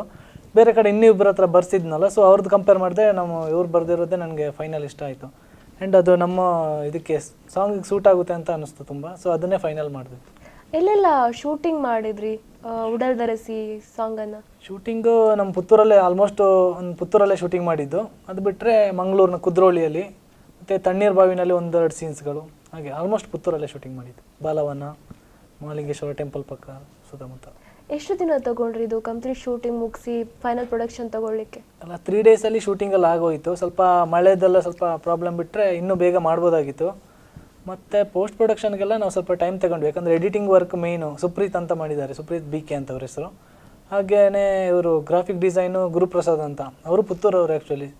ಸೊ ಅವರು ಸ್ವಲ್ಪ ಟೈಮ್ ತಗೊಂಡು ನೀಟಾಗಿ ಮಾಡೋಣ ಅಂತ ಒಂದು ತಿಂಗಳು ತಗೊಂಡ್ವಿ. ಎಲ್ಲ ರಿಲೀಸ್ ಮಾಡೋಕ್ಕೆಲ್ಲ ಸೇರ್ಕೊಂಡು ಪಬ್ಲಿಸಿಟಿ ಎಲ್ಲ ಸೇರಿ 1 ಮಂತ್. ಕಡಲೂರ್ ದರಸನ ಉಡಲ್ ದರಸಿ, ಈ ಟೈಟಲ್ ಯಾಕೆ ಇಷ್ಟ ಆಯಿತು? ಈ ಟೈಟಲನ್ನು ಯಾಕೆ ನೀವು ಸೆಲೆಕ್ಟ್ ಮಾಡ್ಕೊಂಡ್ರಿ? ಟೈಟಲ್ ಅಂದರೆ ನಾನು ಅದೇ ಆ ಸೆಂಟೆನ್ಸ್ ಯಾವುದೇ ನಮ್ಮ ಆ ಸಾಂಗಲ್ಲಿ ಬರೋದಿಲ್ಲ. ಅದೇ ಒಂಥರ ಡಿಫ್ರೆಂಟ್ ಇರಲಿ ಅಂತ, ಅಂದರೆ ಸಾಂಗಲ್ಲಿ ಇದ್ದದನ್ನೇ ಎಲ್ಲರೂ ಅದಕ್ಕೇ ಟೈಟಲ್ ಇಡ್ತಾರೆ. ನಮ್ಮದೊಂದು ಥರ ಸ್ವಲ್ಪ ಚೇಂಜಸ್ ಇರಲಿ ಅಂತ ನಾನು ಮತ್ತು ಆರ್ಯನ್ ಮಾತಾಡ್ತಾ ಹೀಗೆ ಬಂದಾಗ ಅಲ್ಲಿ 2 ಸೆಂಟೆನ್ಸ್ ಬರುತ್ತೆ, ಉಡಲ್ ಮತ್ತು ಅರಸಿ ಅಂತ. ಅದನ್ನು ಎರಡನ್ನು ಸೇರಿಸಿ ಉಡಲ್ದ ಅರಸಿ ಅಂತ ಮಾಡಿದ್ವಿ. ಮತ್ತು ಅದಕ್ಕೆ ಒಂದು ಬಾಟಮ್ ಲೈನ್ ಇರಲಿ ಅಂತೇಳಿ ನಮ್ಮ ತುಳುನಾಡಿಗೆ ಸಂಬಂಧಪಟ್ಟಾಗಿ ನಾವು ತುಳುವಲ್ಲಿ ಮಾಡ್ತಾ ಇರೋದು. ಅದಕ್ಕೆ ನಮ್ಮ ತುಳುನಾಡಿಗೆ ಒಂದು ಹೊಸ ಹೆಸರು ನಾವೇ ಒಂದು ಹೇಗಾದರೂ ಮಾಡಿ ಡಿಫ್ರೆಂಟ್ ಇರಲಿ ಅಂತ ಹೇಳಿ ಮಾಡಿದಾಗ ಯಾವ ಥರ ಇಡೋದು ಅಂತ ಹೇಳುವಾಗ ಕಡಲಿನ ಊರು ನಮ್ಮದು, ಕಡಲಿನ ಊರಿನ ಅರಸ ಇವನ ಅರಸಿ ಅವಳು, ಅದಕ್ಕೆ ಕಡಲುಡ್ದ ಅರಸನ ಉಡಲ್ದ ಅರಸಿ ಅಂತ ಇಟ್ವಿ, ಸ್ವಲ್ಪ ಚೇಂಜಸ್ ಇರಲಿ ಅಂತ. ವೀಕ್ಷಕರೇ, ನೀವು ಗಮನಿಸಲೇಬೇಕಾದ ಒಂದು ಅಂಶ ಏನಂತ ಹೇಳಿದ್ರೆ, ಕಡಲೂರ್ದರಸನ ಉಡಲ್ದರಸಿ ಸಾಂಗ್ ಯೂಟ್ಯೂಬ್ನಲ್ಲಿ ಒಂದೇ ವಾರದಲ್ಲಿ 7,500 ವ್ಯೂಸ್ ಅನ್ನ ಕಂಡಿದೆ. ಸರ್, ಒಂದೆರಡು ಸಾಲು ಹಾಡನ್ನ ನಮ್ಮ ವೀಕ್ಷಕರಿಗೆ ಬೇಕಾಗಿ ಹೇಳ್ಬೋದಾ? ಪುತ್ತೂರ್ದ ತೇರ್ದಾನಿ ಕಂಡ ನಿಲ್ಕಿ ಜನಮಾನಿ ಮಾಂತೆರ್ಲ ತೇರ್ನೆ ತೋ ನಗಯನನೇ ತೋಯತ್ತ. ಪುತ್ತೂರ್ದ ತೇರ್ದಾನಿ ಕಂಡ ನಿಲ್ಕಿ ಜನಮಾನಿ ಮಾಂತೆರ್ಲ ತೇರ್ನೆ ತೋ ನಗಯನನೇ ತೋಯತ್ತ. ನಿನ್ನ ಅವಳೆಯನ ತೂನಾಗ ಎನ್ನೊಡಲ ರಾಣಿಯಾಯ. ನಿನ್ನ ಅವಳೆಯನ ತೂನಾಗ ಎನ್ನೊಡಲ ರಾಣಿಯಾಯ. ಎನ್ನ ಕನ ನಿಜಾವಾ ಎನ್ನ ಕನ ನಿಜಾವಾ.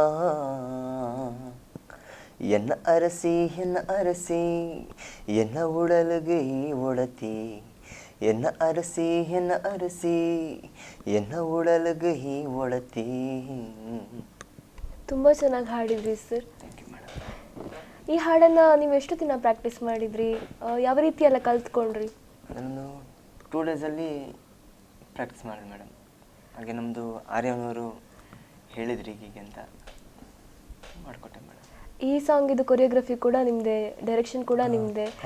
ಫಸ್ಟ್ ಟೈಮ್ ನಿಮ್ದು ಡೈರೆಕ್ಷನ್ ಅಂತ ಅನ್ಕೊಳ್ತೀನಿ. ಹೇಗಿತ್ತು ಅನುಭವ ಫಸ್ಟ್ ಟೈಮ್ ಡೈರೆಕ್ಷನ್ ಮಾಡಿದ್ದು? ಡೈರೆಕ್ಷನ್ ಅಂದರೆ ಮೇನು ನನಗೆ ಕೋ ಡೈರೆಕ್ಟ್ರಾಗಿ ಯತೀಶ್ ಅವರು ಕೂಡ ವರ್ಕ್ ಮಾಡಿದ್ದಾರೆ. ಸೊ ನಾವು ಇಬ್ಬರು ಆಲ್ರೆಡಿ ಸೆಟ್ ಮಾಡಿದ್ವಿ. ಇವಾಗ ನಾವು ಒಂದು ಜರ್ನಿ ಮಾಡ್ತೀವಿ, ಒಂದು ಲೊಕೇಶನ್ಗೆ ಹೋಗಬೇಕಾದ್ರೆ ಆಲ್ರೆಡಿ ನಾವು ಜರ್ನಿ ಫುಲ್ ಇದ್ರ ಬಗ್ಗೆನೇ ಡಿಸ್ಕಷನ್ ಮಾಡ್ತಾ ಇದ್ವಿ. ಈ ಸೀನ್ ಇಲ್ಲಿ ತೆಗಿಬೇಕು, ಇದು ಅಂದರೆ ಯಾವುದೇ ವಿಷಯಕ್ಕೂ ಕಾಂಪ್ರಮೈಸ್ ಆಗ್ಲಿಕ್ಕೆ ಹೋಗಲಿಲ್ಲ. ಆ್ಯಕ್ಚುಲಿ ಮಿಡ್ಲಲ್ಲಿ ಸ್ವಲ್ಪ ಪ್ರಾಬ್ಲಮ್ ಆಯಿತು, ಅಲ್ಲಿ ಬೇಡ ಇಲ್ಲಿ ಬೇಡ ಅಂತ ಕೆಲವ್ರು ನೆಗೆಟಿವ್ ಮಾತಾಡೋದಾಗಲಿ ಅದೇನೇ ಇದ್ರು ನಾವು ಮೈಂಡಲ್ಲಿ ಅಂದ್ಕೊಂಡಿದ್ವಿ, ನನಗೆ ಈ ಸೀನ್ ಇಲ್ಲಿ ಬರಬೇಕು, ಈ ಥರನೇ ತೆಗಿಬೇಕು, ಈ ಥರ ಆ್ಯಂಗಲಲ್ಲಿ ತೆಗಿಬೇಕು ಅಂತ ನಾವು ಮೊದಲೇ ಫಿಕ್ಸ್ ಆಗಿದ್ವಿ. ಸೊ ವರ್ಕಲ್ಲಿ ಕಾಂಪ್ರಮೈಸ್ಗೆ ಹೋಗಿಲ್ಲ, ಸೊ ಏನು ತೊಂದರೆ ಆಗಿಲ್ಲ. ಎಷ್ಟು ಸಮಯದಿಂದ ಈ ವಿಡಿಯೋ ಸಾಂಗಿಗೋಸ್ಕರ ನೀವು ವರ್ಕ್ ಸ್ಟಾರ್ಟ್ ಮಾಡಿದ್ರಿ? ಪ್ರಿಪ್ರೇಷನ್ ಎಲ್ಲ ಹೇಗಿತ್ತು? ಆ್ಯಕ್ಚುಲಿ ಇದಕ್ಕೆ ಪ್ರಿಪ್ರೇಷನ್ನೇ ಮಾಡಿಲ್ಲ ಅಂತ ಹೇಳ್ಬೋದು. ಯಾಕಂದರೆ ಇವ್ರಿಗೆ ನಾನು ಈ ವಿಷಯ ತಿಳಿಸಿದ್ದ ಆ ದಿನವೇ ಅವರು ಲಿರಿಕ್ಸ್ ಬರೆದಿದ್ದಾರೆ. ಸೊ ಲಿರಿಕ್ಸ್ ರೆಡಿ ಆಯಿತು, ಇಮಿಡಿಯೇಟ್ ಫೋನಲ್ಲಿ ಮಾತಾಡಿ DOP ಆಗಲಿ ಎಲ್ಲ ಅವ್ರದ್ದೆಲ್ಲ ಫೈನಲ್ ಮಾಡ್ತಾಯಿದ್ವಿ. ಸೊ ಇದ್ರ ಮಧ್ಯದಲ್ಲೇ ಹೀರೋಯಿನ್ ಸರ್ಚ್ ಮಾಡ್ತಾಯಿದ್ವಿ. ಸೊ ಆ ಹೀರೋಯಿನ್ ಸರ್ಚ್ಗೆ 3 ಡೇಸ್ ಆಯಿತು. ಅಂದರೆ ಅದಕ್ಕೋಸ್ಕರ ಅಂತಲ್ಲ, ಸೊ ಈ ಪ್ರಿಪ್ರೇಷನ್ ಮಾಡ್ಕೊಂಡ್ವಿ ನಾವು. ಲೊಕೇಶನ್ ಫೈನಲೈಸ್ ಮಾಡಿದ್ವಿ, ಕಾಸ್ಟ್ಯೂಮ್ ಆಗಲಿ ಅಥವಾ ಲೊಕೇಶನ್ಸ್ ನಮ್ಮದು ಓಡಾಡೋದು ಇದು ಏನಿದೆ ಎಲ್ಲನೂ ಫೈನಲ್ ಮಾಡ್ಕೊಳ್ಳೋಕ್ಕೆ ಜಸ್ಟ್ 3 ಡೇಸ್. ನಾವೇನೋ ಲಾಂಗ್ ಟೈಮಿಂದ ಏನೋ ಪ್ರಿಪ್ರೇಷನ್ ಮಾಡ್ಕೊಂಡಿಲ್ಲ. ಅಂದರೆ ನೀವು ಆ್ಯಕ್ಟರ್ ಸೆಲೆಕ್ಟ್ ಮಾಡಬೇಕಾದ್ರೆ, ಆ್ಯಕ್ಟ್ರೆಸ್ಸನ್ನು ಸೆಲೆಕ್ಟ್ ಮಾಡಬೇಕಾದ್ರೆ ಇಂಥ ವಿಷಯಗಳು ಬೇಕೇ ಬೇಕು ಅಂತ ಹೇಳಿ ಏನಾದ್ರು ಗಮನದಲ್ಲಿ ಇಟ್ಕೊಂಡಿದ್ರಾ? ಹುಡುಕ್ತಾ ಇದ್ರು ಅದಕ್ಕೋಸ್ಕರ? ಇಲ್ಲ, ಆ ಥರ ಏನಿಲ್ಲ. ಏನಕ್ಕೆ ಅಂದರೆ ಇದೊಬ್ಬ ಅವ್ನ ಡ್ರೀಮ್ ಸಾಂಗ್, ಅದೊಬ್ಬ ಹುಡುಗ ಅವನು ಇಮೇಜಿನ್ ಮಾಡ್ಕೊಂಡು ಹೇಳ್ತಾ ಇರ್ತಾನೆ ಈ ಥರ ಒಂದು ಹುಡುಗಿ ಬಗ್ಗೆ. ಸೊ ಇದರಲ್ಲಿ ಏನಂದರೆ ಜಾಸ್ತಿ ಇರೋದು ಹುಡುಗಂದೇ ಹೈಲೈಟ್ ಇರೋದು. ಮತ್ತು ಇನ್ನೊಂದೇನೆಂದರೆ ನಾವು ಕ್ಯಾರೆಕ್ಟ್ರನ್ನ ಹುಡುಕ್ತಾ ಇದ್ವಿ, ಬಟ್ ನಮಗೆ ಯಾರು ಸೂಟ್ ಆಗಿಲ್ಲ. ಕೊನೆಗೆ ಅದೇ ನಾನು ಹೇಳ್ದಂಗೆ ಯಾರು ರೆಫರ್ ಮಾಡ್ತಾಯಿದ್ರು, ಅಲ್ಲೊಬ್ರು ಹೀರೋಯಿನ್ ಇದ್ದಾರೆ ಇವ್ರನ್ನ ಮಾತಾಡಿ ನೋಡಿ ಅಂತ ಯಾರು ರೆಫರ್ ಮಾಡ್ತಾಯಿದ್ರು, ಕೊನೆಗೆ ಅವ್ರನ್ನೇ ಕರ್ಕೊಂಡು ಹೋಗೋ ಥರ ಆಯಿತು. ಎಲ್ಲ ಅವ್ರ ಲಕ್ಕಿನ ಏನೋ ಗೊತ್ತಿಲ್ಲ. ಮೇಕಿಂಗ್ ಮಾಡಬೇಕಾದ್ರೆ ಒಂದು ವಿಡಿಯೋ ಸಾಂಗನ್ನು ಮೇಕಿಂಗ್ ಮಾಡು ಅಂತ ಹೇಳಿದ್ರು ಸಣ್ಣ ಮಾತಲ್ಲ. ಏನೆಲ್ಲ ಸವಾಲುಗಳು, ಯಾವುದೆಲ್ಲ ತೊಂದರೆಗಳು ನಿಮಗೆ ಎದುರಾದವು? ಅದನ್ನು ಹೇಗೆ ನೀವು ಮೀರಿ ನಿಂತ್ರಿ? ತೊಂದರೆ ಅಂತ ನಮಗೇನು ಅನಿಸಿಲ್ಲ, ಏನಕ್ಕಂದ್ರೆ ನಾವು ಟೀಮ್ ವರ್ಕ್ ಆಗಿರೋದ್ರಿಂದ. ಸ್ವಲ್ಪ ಮಳೆ ಒಂದು ಬಿಟ್ಟರೆ ಮತ್ತೆ ಏನೋ ದೊಡ್ಡ ಸಮಸ್ಯೆ ಆಗಿಲ್ಲ. ಯಾಕಂದರೆ ನಾನು ಆಗಲೇ ಹೇಳ್ದಾಗೆ ನಾವೆಲ್ಲ ವಿತ್ ಪ್ಲ್ಯಾನ್ ಮಾಡಿದ್ವಿ. ನಮಗೆ ಇದ್ದಿದ್ದು ಶಾರ್ಟ್ ಟೈಮ್ ಆದ್ರೂ ಸೊ ಆ ಟೈಮಲ್ಲಿ ನಾವು ಪರ್ಫೆಕ್ಟ್ ಎಲ್ಲ ಪ್ಲ್ಯಾನ್ ಮಾಡ್ಕೊಂಡೇ ಹೋಗಿದ್ವಿ. DOPಗೆ ಏನಾದ್ರು ಚಾಲೆಂಜಸ್ ಎದುರಾಯ್ತಾ? ಯಾವ ರೀತಿ ಮೂಡಿ ಬಂತು DOP ಅವ್ರು ಸಚಿನ್ ಅವ್ರು ವರ್ಕ್ ಮಾಡಿದ್ದಾರೆ. ಲೈಟಿಂಗ್ ಸ್ವಲ್ಪ ನಮಗೆ ಪ್ರಾಬ್ಲಮ್ ಆಗ್ತಾಯಿತ್ತು, ಮಳೆ ಆಗಿರೋದ್ರಿಂದ ಒಂದ್ಸಲ ಬಿಸಿಲು ಮಳೆ. ಸೊ ಇದು ವೇರಿಯೇಷನ್ ಸ್ವಲ್ಪ ಪ್ರಾಬ್ಲಮ್ ಆಗ್ತಾಯಿತ್ತು, ಬಿಟ್ಟರೆ ಬೇರೆ ಏನು ವರ್ಕ್ ಚೆನ್ನಾಗಿ ಅವ್ರು ಚೆನ್ನಾಗಿ ಮಾಡಿದ್ದಾರೆ. ವರ್ಕು ಸಚಿನ್ ಚೆನ್ನಾಗಿ ಮಾಡಿದ್ದಾರೆ ವರ್ಕ್. ಆ್ಯಕ್ಚುಲಿ ಅವ್ರು ಡ್ರೋನ್ ಕೂಡ ಚೆನ್ನಾಗಿ ವರ್ಕ್ ಮಾಡ್ತಾರೆ. ಪೋಸ್ಟ್ ಪ್ರೊಡಕ್ಷನ್ನಲ್ಲಿ ಯಾವ ರೀತಿಯಾದಂತಹ ಕಷ್ಟಗಳು ಎದುರಾಯಿತು? ಯಾವುದಾದ್ರು ರೀಶೂಟ್ ಮಾಡಬೇಕಾಗಿ ಬಂತ ಅಥವಾ ಸ್ಮೂತಾಗಿ? ರೀಶೂಟ್ ಅಂತ ಯಾವುದೂ ಮಾಡಿಲ್ಲ ನಾವು, ಯಾಕಂದರೆ ನಾವು ಎಷ್ಟು ಫುಟೇಜ್ ಕೊಟ್ಟರು ಅದು ಇನ್ನೂ ಚೆನ್ನಾಗಿ ಬರ್ತಾಯಿತ್ತು. ನಾವು ಇನ್ನೂ ಫುಟೇಜ್ ಕೊಟ್ಟರೆ ಇನ್ನೂ ಚೆನ್ನಾಗಿ ಮಾಡ್ಬೋದಾಗಿತ್ತು. ಸೊ ನಮಗೆ ಇಷ್ಟು ಸಾಕು ಅಂತ ಅನ್ನಿಸ್ತು. ಅದು ಅಲ್ಲದೆ ನಮ್ಮ ಎಡಿಟರು ಸುಪ್ರೀತ್ ಅಂತ, ಅವರು ಅಷ್ಟೇ ತುಂಬ ಶಾರ್ಪ್ ಕಟ್ ಮಾಡಿರೋದ್ರಿಂದ ಎಲ್ಲೂ ಬೋರ್ ಅನಿಸ್ತಾ ಇಲ್ಲ. ಅದಕ್ಕೆ ನೀವು ನೋಡಿರ್ಬೋದು ವಿಡಿಯೋ ತುಂಬ ಫಾಸ್ಟ್ ಮೂವ್ ಆಗ್ತಾಯಿದೆ. ಅಂದರೆ ಎಲ್ಲೂ ಬೋರ್ ಆಗದೇ ಇರೋ ಥರ ಅವ್ರು ಸೆಟ್ ಮಾಡಿಕೊಟ್ಟಿದ್ದಾರೆ. ಪ್ರಮೋಷನ್ಗೆ ಜನರನ್ನು ತಲುಪಲಿಕ್ಕೆ ನೀವು ಯಾವುದೆಲ್ಲ ರೀತಿಯಾದಂತಹ ಐಡಿಯಾಸನ್ನು ಯೂಸ್ ಮಾಡಿದ್ರಿ? ಪ್ರಮೋಷನ್ ಅಂದರೆ ನಮಗೆ ಸೋಷಿಯಲ್ ಮೀಡಿಯಾನೇ ಮೇಯ್ನ್. ಇವಾಗ ನಮಗೆ ಯೂಸ್ ಆಗ್ತಿರೋದು ಅದೇ, ವಾಟ್ಸಪ್ ಆಗಲಿ ಫೇಸ್ಬುಕ್ ಆಗಲಿ ಹಾಗೆ ನಮ್ಮ ನಿಶ್ಮಿತ್ ಅಂತ ಇದ್ದಾರೆ, ಅವರು ದಿನಾಲು ಒಂದೊಂದು ಪೋಸ್ಟರ್ ಮಾಡ್ತಾಯಿದ್ರು. ಸೊ ಡೈಲಿ ನಾವು ಒಂದೊಂದು ಪೋಸ್ಟರ್ ಅಪ್ಲೋಡ್ ಮಾಡ್ತಾ ಇದ್ದಂಗೆ ಜನರ ಮನಸ್ಸಲ್ಲಿ ಉಳ್ಕೊಳ್ಳುತ್ತೆ ಅದು, ಓಕೆ ಏನೋ ಬರ್ತಾ ಇದೆ ಅಂತ. ಆನಂತರ ಡೇಟ್ ಅನೌನ್ಸ್ ಮಾಡಿದ್ವಿ. ಸೊ ಡೇಟ್ ಅನೌನ್ಸ್ ಮಾಡಿದಾಗಲೇ ನಮ್ಗೆ ತುಂಬ ಕಾಲ್ಸ್ ಬರೋಕ್ಕೆ ಸ್ಟಾರ್ಟ್ ಆಯ್ತು, ಯಾವಾಗ ರಿಲೀಸ್ ಮಾಡ್ತಾರೆ, ನಾವು ವೆಯ್ಟ್ ಮಾಡ್ತಾ ಇದ್ದೀವಿ, ಎಷ್ಟು ದಿನದಿಂದ ಈ ಥರ ಪೋಸ್ಟರ್ ತೋರಿಸ್ತಾ ಇದ್ದೀರಾ, ಬೇಗ ರಿಲೀಸ್ ಮಾಡಿ ಅಂತ. ಸೊ ನಮ್ಗೆ ಆವಾಗಲೇ ಗೊತ್ತಾಯ್ತು, ಓಕೆ ಜನ ಕ್ಯೂರಿಯಾಸಿಟಿಲಿ ಕಾಯ್ತಾ ಇದ್ದಾರೆ ಅಂತ. ಆವಾಗಲೇ ಒಂದು ಖುಷಿ ಇತ್ತು ನಮಗೆ. ಬಟ್ ಯಾವ ಥರ ಆಕ್ಸೆಪ್ಟ್ ಮಾಡ್ಕೋತಾರೆ ಅಂತಲೂ ಒಂದು ಇತ್ತು, ಭಯ ಇತ್ತು. ಯಾಕಂದರೆ ನಾನು ಫಸ್ಟ್ ಟೈಮ್ ಡೈರೆಕ್ಷನ್ ಮಾಡಿರೋದು, ಎಲ್ಲರೂ ಒಬ್ಬೊಬ್ಬ ಅವರವ್ರ ಡಿಪಾರ್ಟ್ಮೆಂಟಲ್ಲಿ ಫಸ್ಟ್ ಟೈಮ್ ಆಗಿ ನಾವು ಇದು ಮಾಡ್ಕೊಳ್ತಾ ಇದ್ದೀವಲ್ಲ. ಸೊ ಒಂದು ಭಯನೂ ಇತ್ತು, ಬಟ್ ಜನ ಅದನ್ನ ಒಳ್ಳೆ ರೀತಿಯಲ್ಲಿ ತಗೊಂಡ್ರು, ಅದೊಂದು ಖುಷಿ ಅಷ್ಟೇ. ಶುಕ್ರವಾರ 9ನೇ ತಾರೀಕು ನೀವು ರಿಲೀಸ್ ಮಾಡಿದಂಥ ಟೈಮಲ್ಲಿ ಜನರ ಗಮನ ಏನು ಫ್ಲಡ್ ಕಡೆ ಆಗಿರ್ಬೋದು, ಅದರಿಂದ ಆದ ತೊಂದರೆಗಳ ಕಡೆ ಅವರು ಆ ಕಡೆ ಕೇಂದ್ರೀಕೃತವಾಗಿತ್ತು. ಅಂಥ ಟೈಮಲ್ಲಿ ನೀವು ಉಡಲ್ ಧರಿಸಿ ಈ ವಿಡಿಯೋ ಸಾಂಗನ್ನು ರಿಲೀಸ್ ಮಾಡೋದು ಒಂದು ರೀತಿಯಲ್ಲಿ ರಿಸ್ಕ್ ಅಂತ ಹೇಳಿ ಅನ್ನಿಸ್ಲಿಲ್ವಾ ನಿಮಗೆ? ರಿಸ್ಕ್ ಅಂತ ಅನ್ನಿಸ್ತು ನಮಗೆ, ಬಟ್ ಏನಂದರೆ ನಮಗೆ ನಮ್ಮ ವರ್ಕ್ ಮೇಲೆ ಕಾನ್ಫಿಡೆಂಟ್ ಇತ್ತು. ಸೊ ಅಲ್ಲಿ ಪ್ರಾಬ್ಲಮ್ ಇದೆ, ನಮಗೂ ಬೇಜಾರಾಯಿತು ಈ ಥರ ಎಲ್ಲ ತೊಂದರೆಗಳಾಗ್ತಾ ಇದೆ ಅಂತ. ಬಟ್ ನಾವು ನಮ್ಗೆ ಬೇಜಾರಾದ್ರೂ ಏನು ಮಾಡೋಕ್ಕಾಗ, ನಾವು ಏನು ಹೆಲ್ಪ್ಲೆಸ್ ಆಗಿದ್ವಿ ಆ ಟೈಮಲ್ಲಿ. ಸೊ ಮತ್ತು ನಾವು ಆಲ್ರೆಡಿ ಡೇಟ್ ಎಲ್ಲ ಫಿಕ್ಸ್ ಮಾಡಿರೋದ್ರಿಂದ, ಮತ್ತು ಇದ್ರ ಮೇಲೆ ನಂದೊಬ್ಬಂದೇ ವರ್ಕ್ ಅಲ್ಲ, ಎಲ್ಲರೂ ಟೀಮ್ ವರ್ಕ್ ಆಗಿರೋದ್ರಿಂದ ಒಬ್ಬನ ಸ್ವಾರ್ಥ ಇರಲಿಲ್ಲ ಇದರಲ್ಲಿ. ಸೊ ಎಲ್ಲರೂ ಡಿಸೈಡ್ ಮಾಡಿ ಆ ದಿನಾನೇ ಫಿಕ್ಸ್ ಮಾಡಿಕೊಂಡು. ಜನರ ಪ್ರತಿಕ್ರಿಯೆ ಹೇಗಿತ್ತು ಆ ನಂತರದಲ್ಲಿ? ಜನರು ಅದೇ, ನಾವು ಸಾಂಗ್ ರಿಲೀಸ್ ಆಗಿ 1 ಅವರ್ನಲ್ಲೇ 1K ಅಷ್ಟು ರೀಚ್ ಆಗಿತ್ತು ಫಸ್ಟ್ಗೆ.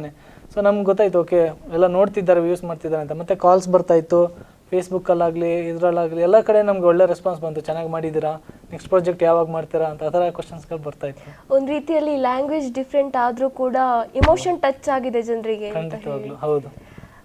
ಇನ್ನು ಮುಂದೆ ಯಾವ್ದಾದ್ರು ಪ್ಲಾನ್ಸ್ ಇದೆಯಾ? ಡ್ರೀಮ್ ಕ್ಯಾಚರ್ಸ್ ಆಗಿರ್ಬೋದು, ನಿಮ್ಮ ಕೆರಿಯರಲ್ಲಿ ಯಾವ್ದಾದ್ರು ಹೊಸ ಪ್ರಾಜೆಕ್ಟ್ಸನ್ನು ಒಪ್ಪಿಕೊಂಡಿದ್ದೀರಾ, ವರ್ಕ್ ಮಾಡ್ತಾ ಇದ್ರು ಯಾವುದಾದ್ರು?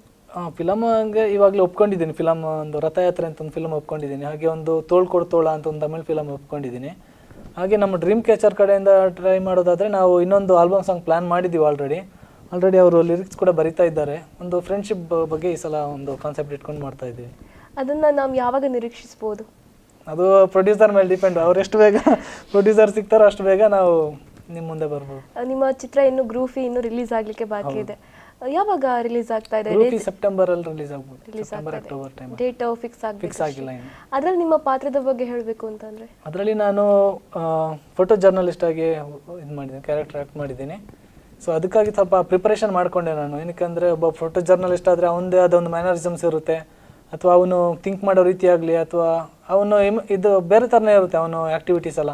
ಸೊ ಅದಕ್ಕಾಗಿ ಸ್ವಲ್ಪ ಪ್ರಿಪ್ರೇಷನ್ ಮಾಡ್ಕೊಂಡಿದ್ದೆ.